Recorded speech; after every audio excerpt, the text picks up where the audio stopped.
Hello, আসসালামু আলাইকুম। সবাই কেমন আছেন? আশা করি সবাই ভালো আছেন।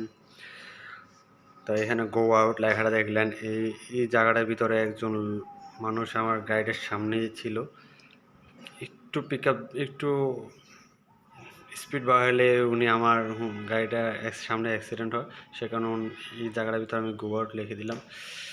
তো আশা করি সবাই ভালো আছেন অবশ্যই।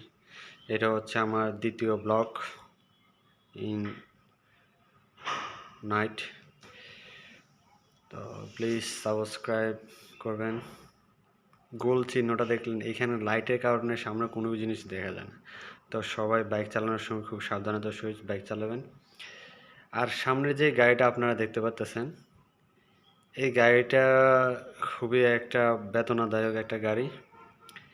এই গাড়িটার কারণে আমি গতকাল মানে যেদিন আমি যে ওদিন আমি খুবই স্লো গাড়িটা চালানো লাগছে আমার, প্রায় 20 থেকে 30 স্পিডে।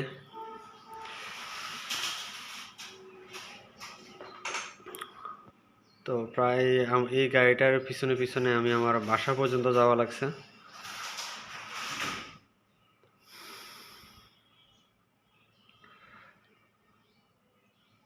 কিছুক্ষণ পর আপনাদের জন্য নিয়ে আসবো আমি কোরআন তেলাওয়াত।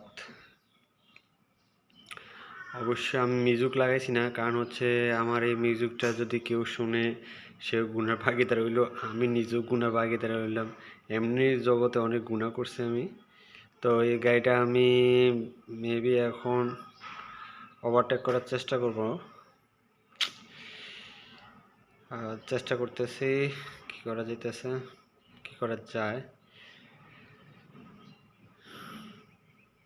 দেখেন দেখেন দেখেন, লাইটের আলোর কারণে কোনো কিছুই বোঝা যায় না। এটা বিষয় নিয়ে কোনো ট্রাফিক পুলিশ কোনো কিছু আইনগত ব্যবস্থা নেয় না।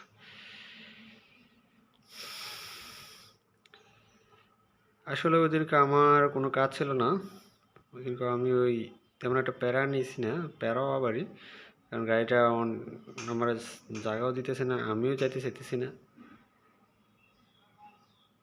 তো এখন কোরআন তেলাওয়াত শুরু হবে, কোরআন তেলাওয়াত শুরু হবে।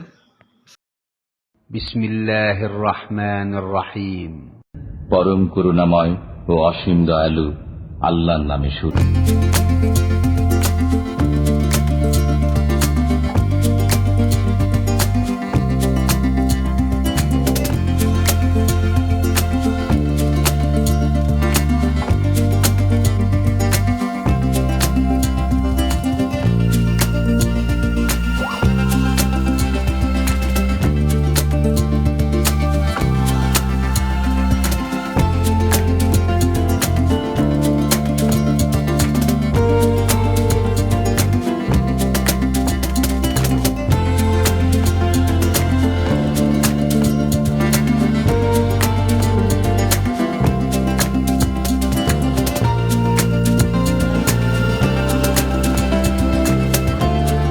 কি করাঘাতকারী সম্পর্কে আপনি কি জানেন?